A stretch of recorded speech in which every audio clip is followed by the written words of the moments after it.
Esto es Cosas de Sapiens. De las cavernas a las estrellas.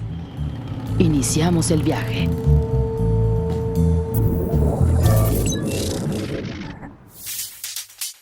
¿Ya terminó la pandemia de COVID-19, doctor? La respuesta rápida es no. Uno puede aventurarse a creer que eso se escapó de un laboratorio, pero no ocurrió eso. No sabemos cuál es la variante que está propagando en muchas partes del mundo la persistencia en este momento, enero de 2023.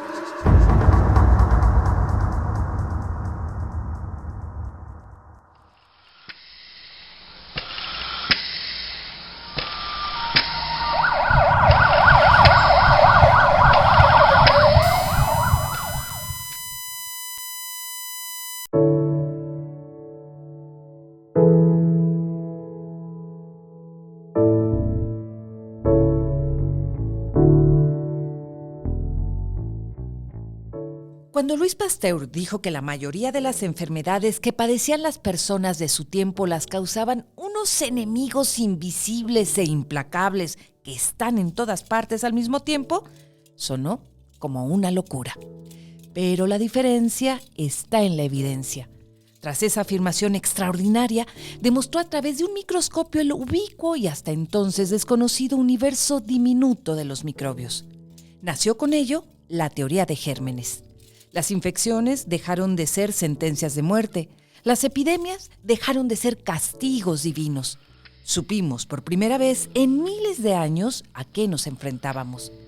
En la guerra contra los gérmenes, los sapiens tomamos la delantera. Antes solo podíamos suponer qué era lo que causaba las enfermedades que más sapiens mataban. Ahora tenemos las herramientas y el conocimiento para saber, comprender y defendernos de los bichos que las causan. Estamos mejor armados que nunca, pero eso no significa que ya ganamos todas las batallas.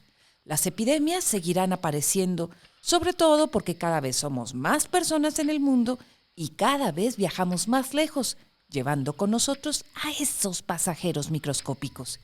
Si no las podemos evitar, lo mejor que podemos hacer es pensar, planear y actuar para estar listos para las próximas pandemias que tendremos que enfrentar.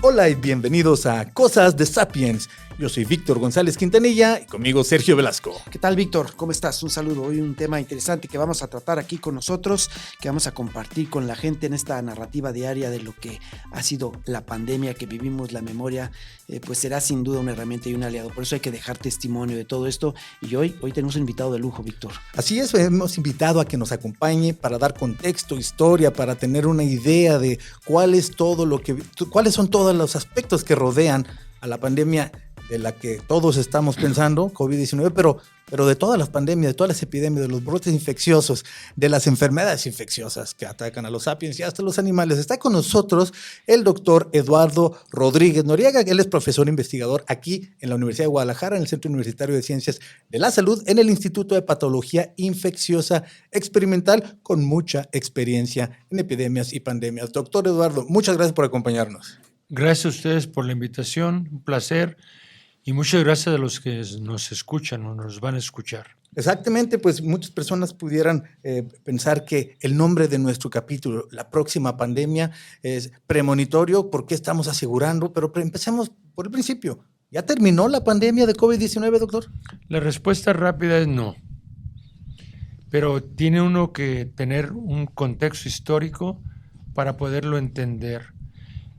Y podría uno hablar o remontarse hasta las pandemias en la Edad Media de la peste bubónica, una enfermedad producida por una bacteria, pero quisiera yo empezar solamente hablando de la pandemia de influenza de 1918, que se repitió en 2009.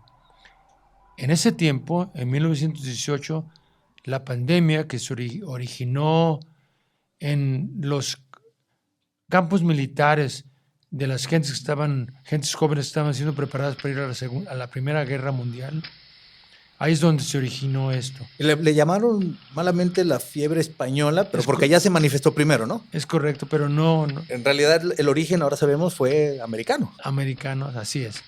Entonces, en ese tiempo, en 1918, aprendimos muchísimo de las pandemias y cómo controlarlas. Y lo que aprendimos en 1918 tiene muchísima relevancia al futuro, al presente y al futuro en México, en el mundo. Lo primero que se aprendió de cómo controlar la pandemia de 1918 de influenza fue las llamadas medidas que no son farmacológicas, no utilizan ni fármacos ni vacunas, que es básicamente utilizar cubreboca, distanciamiento social, cerrar lugares de concentración, iglesias, escuelas. Hay un evento muy claro en Estados Unidos, por ejemplo, de 2 ciudades, una en la cual se implementó rápidamente esas medidas y otra en el norte de Estados Unidos que no se implementó esas medidas rápidamente.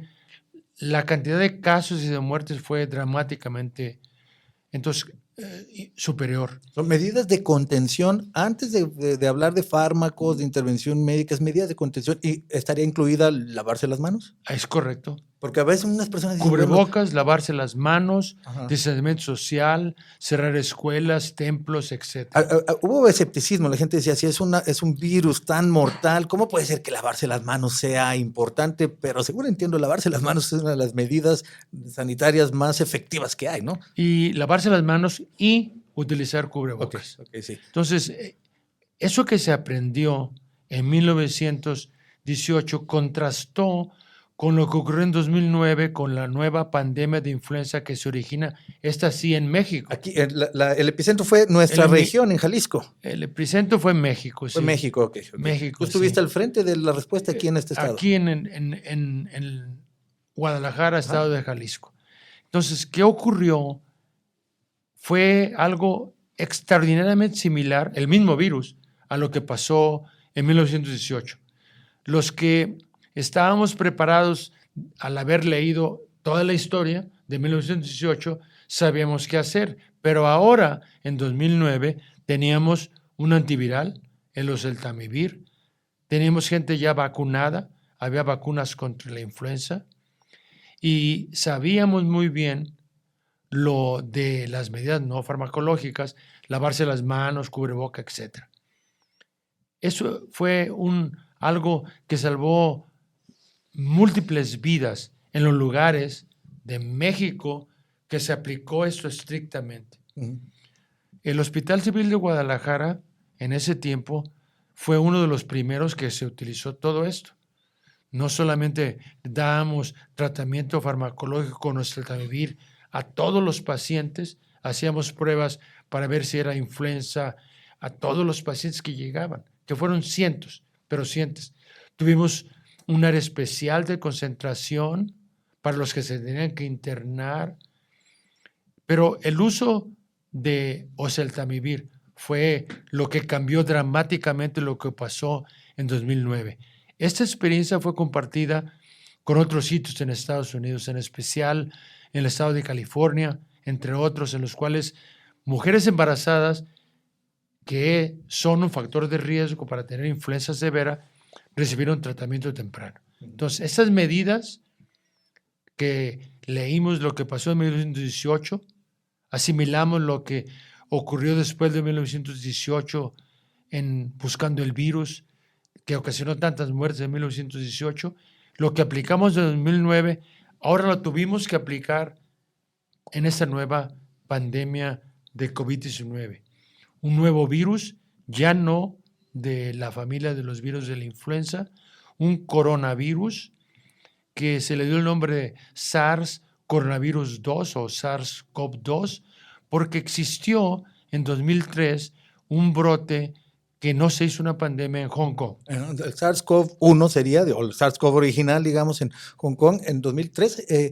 Ese no se hizo pandemia, es decir, no salió de esa zona hacia del sur. Salió a muchos países, menos a México. Okay. Y el MERS me parece que también, el del Medio Oriente, que también Eso es un ocurrió coronavirus. años después, otro coronavirus que ocurrió en el Medio Oriente, que aquí fue muy importante lo que se hizo porque rápidamente se identificó el reservorio animal, que en el caso del MERS, del síndrome de coronavirus agudo del Medio Oriente, son camellos.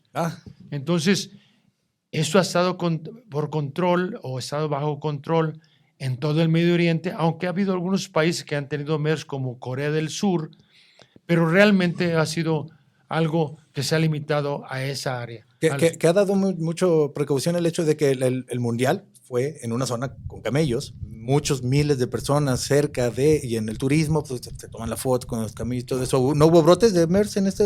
Todavía no sabemos. Todavía no sabemos. Pero lo más probable es que no. Y qué bueno, porque aquel MERS tuvo un grado de letalidad o de mortalidad mucho más alto que el SARS-CoV-2. Es correcto, los dos son muy graves, pero en el caso del MERS es como el SARS-CoV-2, el de ahora, el del COVID-19. Afectaba a personas más jóvenes, muy agresivamente, muy parecido a lo que ocurrió en 1918 y en 2009, que fueron entre los 18 y los 45 años el grupo más afectado. Pero el MERS y el SARS-CoV-1. Pero el SARS-CoV-2, bueno, ahorita tenemos que platicar de todas las personas en riesgo de esta pandemia, que todavía estamos en ella. Estamos en ella significa que todavía hay brotes. Sabemos que en China, por las medidas de contención que tuvieron primero de COVID-0, hay menos inmunidad y ahora están teniendo brotes. Pero bueno, ya nos diste un contexto de general de pandemias o epidemias en la historia, pandemias recientes. Eso significa que tenemos experiencia, sabemos qué sucede y cómo atacarla. ¿Eso significa que estamos preparados para la próxima pandemia en caso de que surja una? Tú acabas de decir algo que es muy importante, es experiencia. Tenemos mucha experiencia, pero toda la gente se lo olvida. Todo lo que pasó en 1918, lo que pasó en 2009 y lo que pasó en 2019 y el inicio de 2020 es experiencia que está acumulada, que está en revistas científicas y en no científicas. La gente no lo lee y si lo lee, no lo recuerda. Esa experiencia es muy importante por lo que va a ocurrir en el futuro. ¿Qué ocurrió en 2020 en el mundo? Empezó una pandemia en una ciudad llamada Hunan, en una ciudad llamada Hunan, en un mercado de ventas al mayoreo de mariscos. Y ahí sabemos, de ahí pasó, porque vendían otros animales también, de esos animales pasó a mucha gente que trabajaba en el mercado, personas que limpiaban el mercado. Y no es la primera, ni la segunda, ni la tercera vez que de esa zona y de situaciones similares surgen pandemias. Es correcto. Asia del Sur es un lugar en donde salen seguido, ¿no? 2013 todo empezó en Guangdong, de ahí pasó a Hong Kong, se reconoció primero en Hong Kong. Entonces también, de nueva cuenta, en China vuelve a ocurrir un sitio donde hay... ¿Por qué? Hay más gente, hay otras costumbres, estar en contacto con animales vivos en el mercado, ¿qué más? Esta última. Ok. Uno puede aventurarse a creer que eso se escapó de un laboratorio, pero no ocurrió eso. Ocurrió que tuvieron los chinos gran contacto con los animales en este mercado, una ciudad en donde este mercado está muy cerca de la estación de ferrocarril. La gente en China ya para entonces viajaba muchísimo, sobre todo lo que está ocurriendo en estos momentos, que es el año nuevo de los chinos, y se distribuyó a todo el mundo, como en rápido, pero muy rápidamente. Que es uno de los factores que incrementan el riesgo, la cantidad de gente que está junta al mismo tiempo en estos lugares y que además las vías de comunicación que los llevan a todos lados, ¿no? Las estaciones de metro, los aeropuertos, hay un contacto muy, muy intenso, digamos, que ha ido creciendo. ¿Significa eso que va creciendo el riesgo de nuevas pandemias?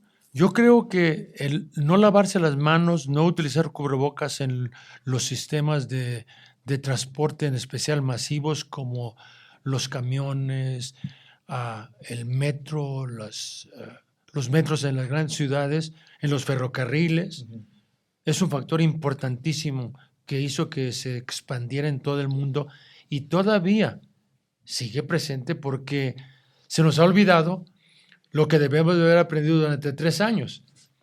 Lavarse las manos, utilizar cubrebocas especial en estos. Pero como dices, se nos olvida, y no nomás 3 años, 3 pandemias o más. Ya sabemos que estas medidas de contención, que son de bajo costo, fácil implementación y muy efectivas, deberían de implementarse, pero no todas las sociedades lo adoptan y lo usan. Yo me acuerdo que tuve la oportunidad de estar en Japón, y ahí la gente está muy acostumbrada a usar cubrebocas a cualquier síntoma de gripa, el que sea. Es normal que te pongas un cubrebocas al primer síntoma, al primer estornudo, mejor se ponen por respeto y precaución hacia los demás. Yo creo que aquí se brinca una pregunta obvia. Si hubiera una nueva epidemia, tú como especialista, ¿de dónde crees que venga? Bueno, mira, primero, no hemos salido de esta. No hemos salido de COVID-19. ¿Qué ocurrió de 2020 al día de hoy, enero de 2023?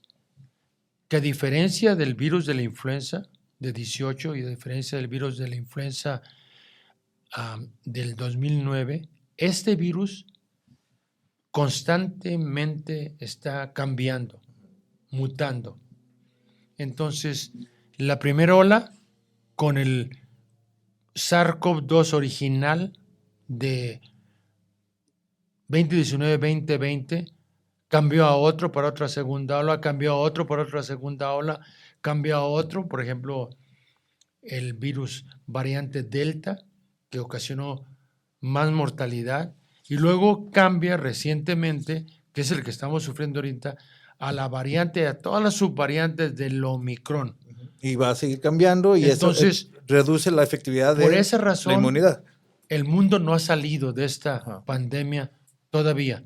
A la gente le gustaría decir ya se terminó. Se redujo la alarma, pero según yo escuché, ya llegó para quedarse. Hay que acostumbrarse a que está y que va a estar Llegó surgiendo. para quedarse, es correcto. No sabemos cuál es la variante que está propagando en muchas partes del mundo la persistencia en este momento, enero de 2023.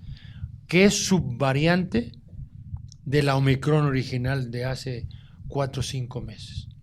Sí. Es donde estamos. En relación a enfermedades infecciosas en general, ya sea provocada por virus de influenza, coronavirus o bacterias u otras, tú como especialista en la materia, ¿qué te preocupa que pudiera suceder en el futuro? Así como un worst case scenario, porque según entiendo el SARS-CoV-2, por muy lamentable que ha sido, no ha sido lo peor que pudo haber pasado. Pudo haber estado peor, pudo haber tenido mayor mortalidad, pudo haber durado más tiempo, las olas. ¿Qué te preocupa que pudiera pasar en el futuro por no estar preparados y por no recordar y aplicar lo aprendido? Que la gente no se vacune, que la gente no demande la mejor vacuna y que la gente no entienda que, por ejemplo, para SARS-CoV-2 es muy probable que se tenga que vacunar cada año con una vacuna nueva, como que se hace para la influenza, que cada año es una vacuna nueva.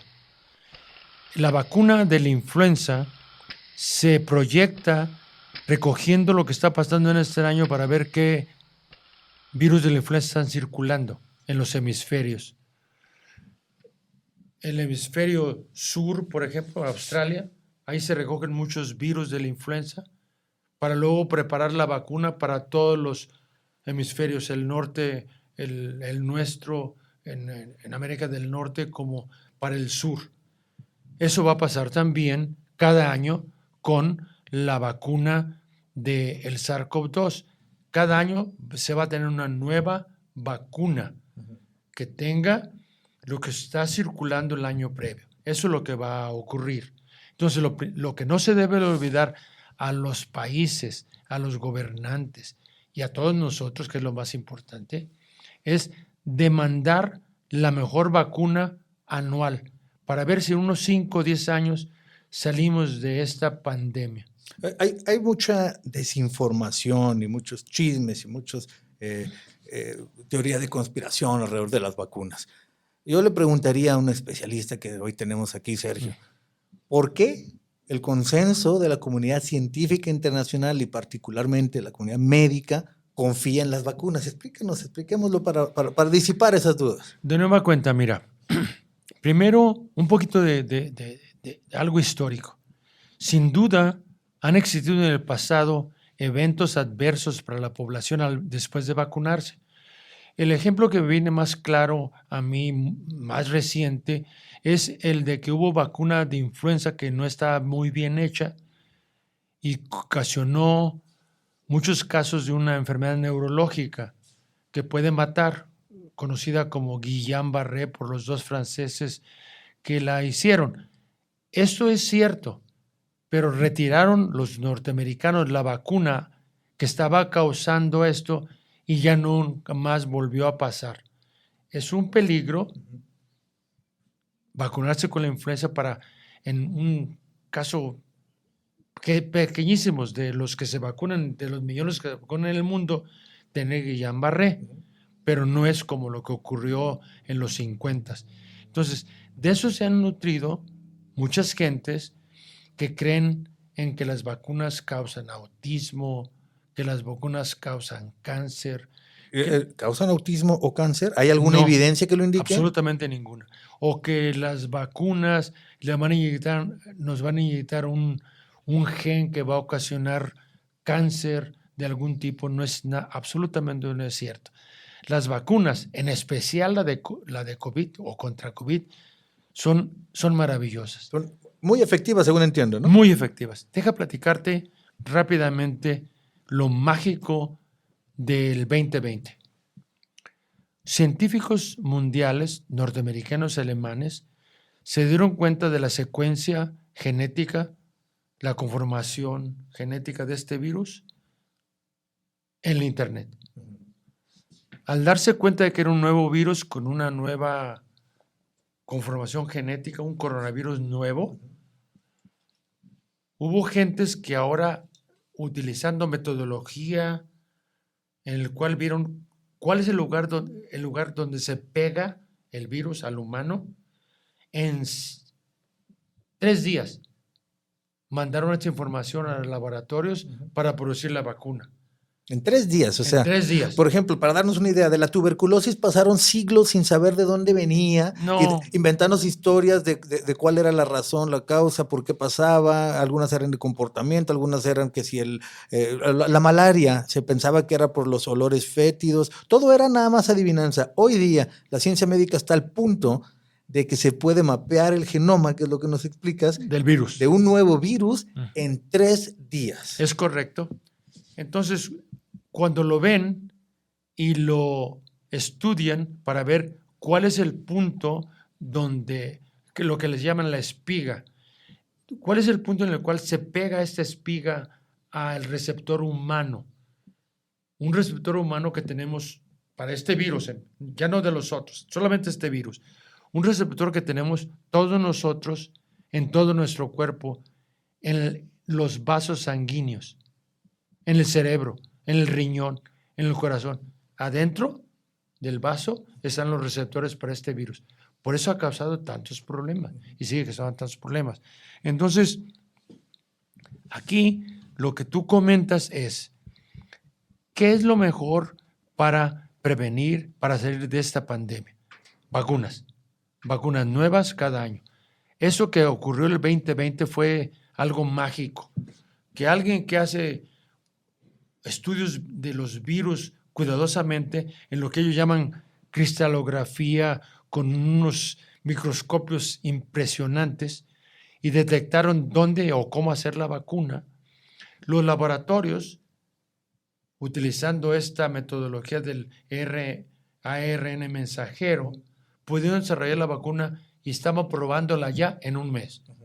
Estamos hablando... Pudo haber estado lista en 1 mes, solamente que respetaron el protocolo mínimo de pruebas clínicas, según entiendo. Es correcto. Entonces, en 1 mes tenían la vacuna lista, la estaban probando. Y en 3 meses la gente lo estaba recibiendo alrededor del mundo. Entonces yo creo que el no recordar esta experiencia, no recordarle y darle su valor a esas gentes, esos científicos que desarrollaron, primero vieron el punto donde se requiere la vacuna y desarrollaron la vacuna, sería realmente estar ciegos y querer fallecer de una enfermedad infecciosa. Todas las enfermedades infecciosas son susceptibles a tener una vacunación. Tuberculosis es un ejemplo muy difícil porque hay una sola vacuna que tiene muchísimo tiempo, que se llama la BCG. Todavía no se consigue una mejor vacuna, esa que tiene ya más de 100 años. Pero regresemos a COVID-19. Es muy fácil producir la vacuna sabiendo cómo tener una vacuna de ARN mensajero. Aquí viene lo siguiente. Vámonos a 2022, finales 2023.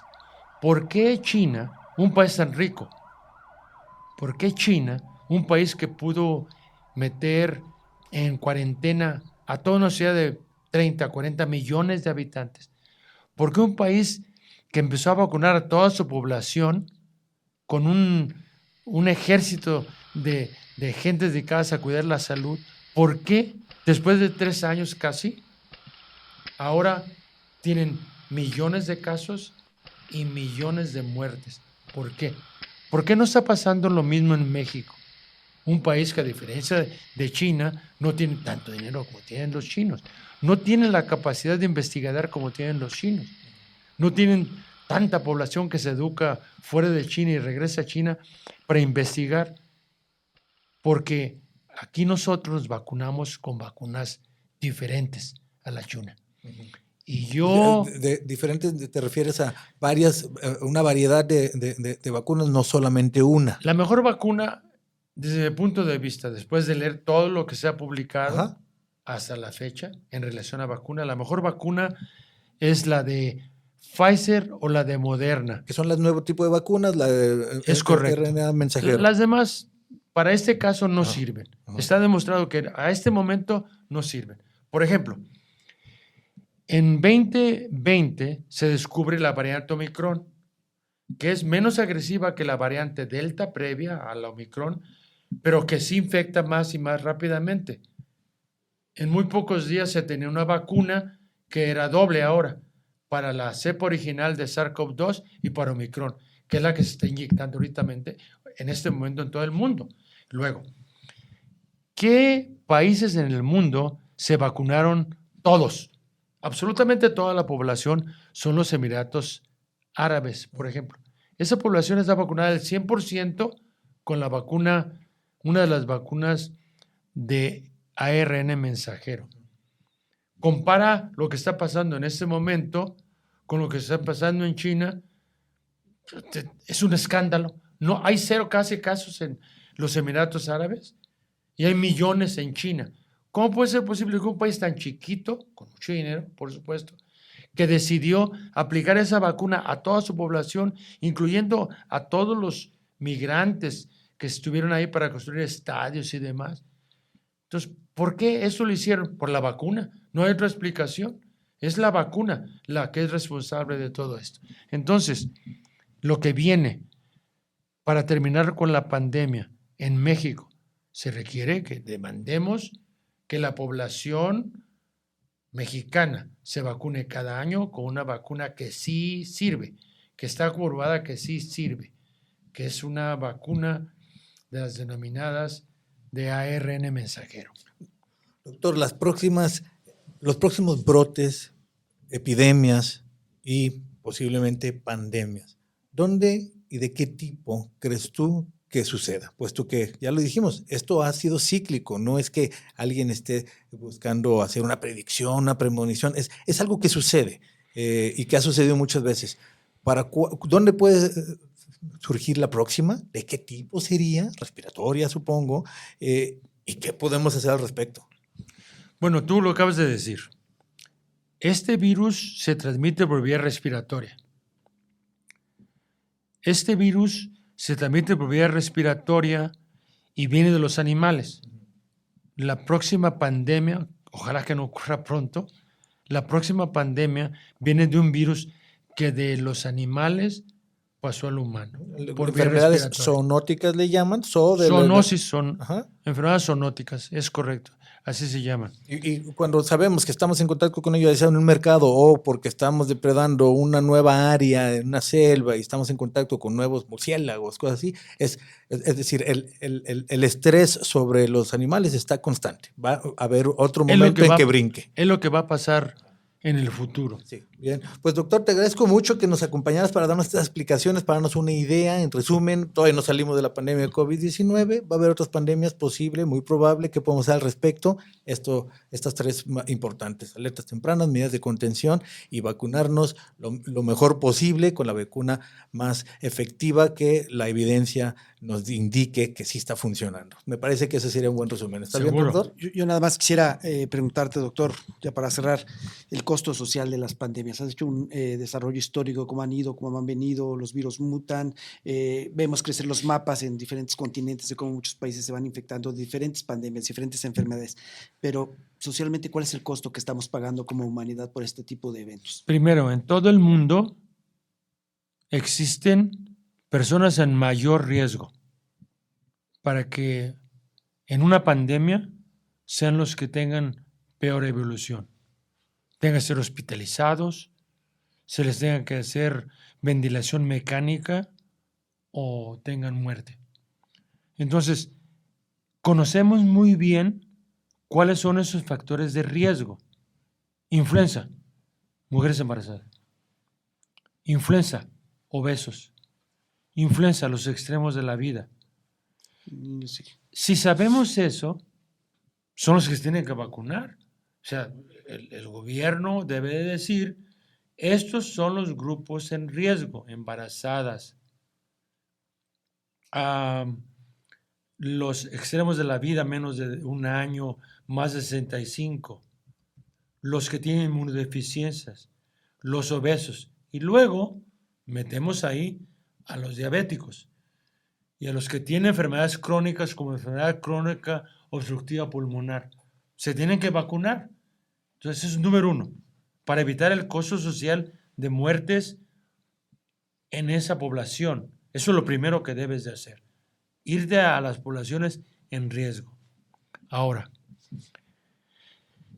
en un país como el nuestro, voy a hablar ahora solamente de México, países similares a México, existen poblaciones en riesgo que no se ven como las embarazadas, gentes jóvenes embarazadas, que son los grupos indígenas, en donde ancestralmente tienen menos salud pública, menos investigación, menos tratamientos, hay menos médicos que van a esas han sido atendidos en una serie de rubros. Así es. Entonces, en nuestro país, esa es una población que tenemos que dirigir, atacar, vacunándolos. Protegerlos. Porque en nuestro país, además de los otros que son para todo el mundo, tenemos ese grupo en riesgo.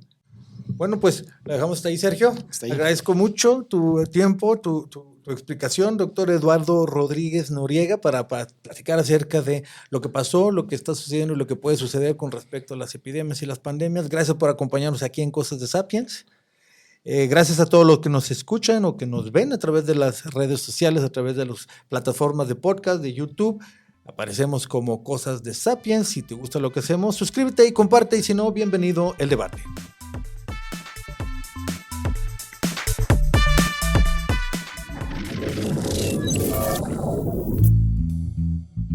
Terminamos.